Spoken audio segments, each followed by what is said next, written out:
Coming up on Mountain News this morning, overdoses in the United States continue to decrease as part of an 8-month trend.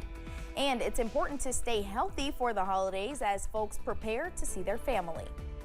Dedicated to Eastern and Southern Kentucky, this is WYMT Mountain News this morning.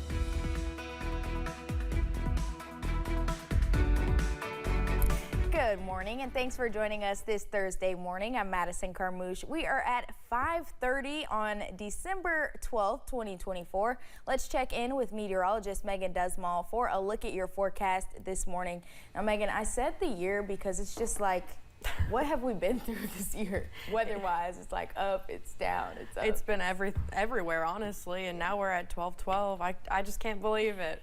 But today is just another one of those days where it's going to be a roller coaster. I mean, we had those very warm temperatures in the 60s not too long ago, and now we're in the 30s with this morning having temperatures in the mid-20s, which feels like even colder. Honestly, very hard to believe. But as you're looking at the visibility, there you go. Not much of an issue today. If you are traveling in more higher elevations, you could be encountering some fog, but that is not the main concern today because those temperatures sure are. And we will be warming up throughout the day, getting to the forecast highs in the upper 30s and low 40s, but we will be staying cold and having those feels like in at least the 20s up until about 1 o'clock today. So make sure you have your coat this morning. It's definitely going to be necessary, but a rain jacket will not be, as we are looking quite clear this morning. We do have some clouds that are moving out of our area, and once they're gone, it'll be a sunnier day. So maybe sunglasses might be the move today instead of that raincoat. And as you're going through the next 12 hours, there you can see the sun just sticking with us, with those temperatures warming up slightly, hitting the high around that 2 o'clock mark. Madison. All right, Megan, thank you. A special judge and circuit court clerk has been appointed in the case where a former sheriff is charged with killing a district judge. Circuit Court Judge Christopher Coron will now step in to oversee the case regarding Mickey Steins versus the Commonwealth. Coron regularly serves the 8th Judicial Circuit, which includes Edmonson and Warren counties. Circuit Court Clerk Courtney Shoemaker, who serves the 47th Judicial Circuit in Boyle County, has also been appointed. In Morgan County, an Illinois woman was indicted on human trafficking charges. Elena Sparenberg was indicted on charges of conspiracy to human trafficking, solicitation of murder, solicitation of sexual abuse, and distribution of obscene matter. 3 of the charges are considered felonies. Sparenberg is being held at the Rowan County Detention Center. 3 people are facing charges after leading police on a chase through 2 counties. The chase happened Tuesday night, starting on Highway 638 in Laurel County and the Hal Rogers Parkway. Police noticed a car going at a high rate of speed. Police chased the car down before it stopped on Highway 687 in Clay County. Michael Flannery, Andrew Hall, and Misty Vaughn were arrested and taken to the Laurel County Correctional Center. Overdose deaths in the U.S. fell nearly 17% this year. That's according to new numbers out by the Center for Disease Control. This marks the 8th month in a row deaths are down. In 2022, overdose deaths hit an all-time high with 108,000 recorded.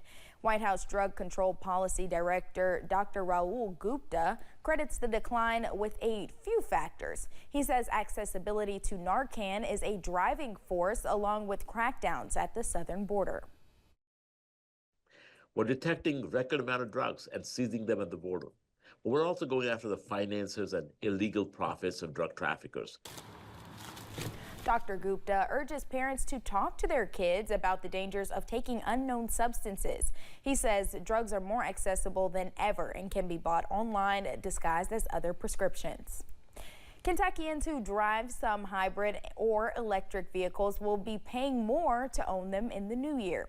Prices are increasing under new laws. Here is a breakdown of the new fees. EVs and plug-in hybrid EVs will now cost $126. It will be $62 to own an electric motorcycle. The cost is a 5% increase. Lawmakers voted to raise prices to even out road construction and maintenance costs between gas and EV drivers.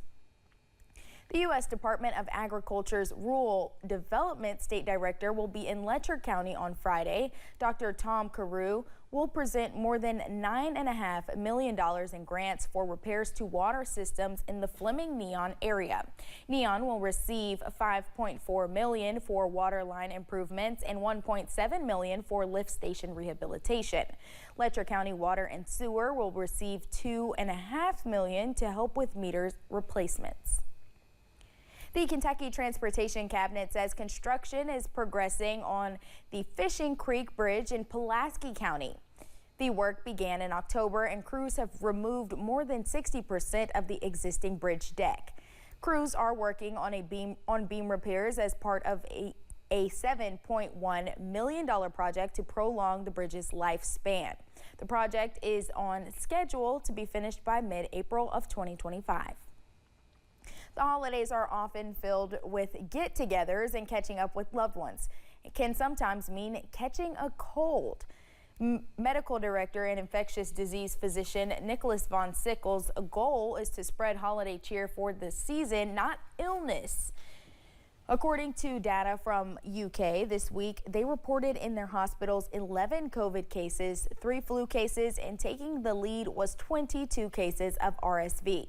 While the data can be jarring, it is expected colder weather can contribute to illnesses too.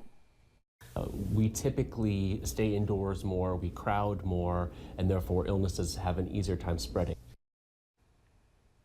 He says the solution can be as easy as cracking a window for some airflow, wearing a mask, or skipping out. Van Sickles says his best tip for avoiding a wrench in your holiday festivities: getting vaccinated. Each year, Neiman's Christmas Tree Farm in Lexington sells around 1,000 Fraser firs. It's the only farm in Kentucky that grows Fraser firs. The farm started when Tom Neiman's grandmother immigrated to the U.S. from Germany and started a landscape and architecture business. In 1978, Tom narrowed his focus to Christmas trees. He tells us he gets his seedlings from Seattle and microorganisms to help the root get the nutrients they need to grow. To me, it's not a job, okay? If it were a job, I wouldn't do it. To me, it's very personal. If I can make somebody happy, their life better, gosh, that makes me happy. See, and that's what it's for. People began tagging trees they wanted from Neiman's farm around Labor Day, and the farm sold out of this year's trees by Thanksgiving week. Coming up, one recipient of this year's Ralph Gabbard Scholarship spoke with us about wanting a career in journalism. And do you hate the cold temperatures? I'll tell you when the warmer weather is coming up.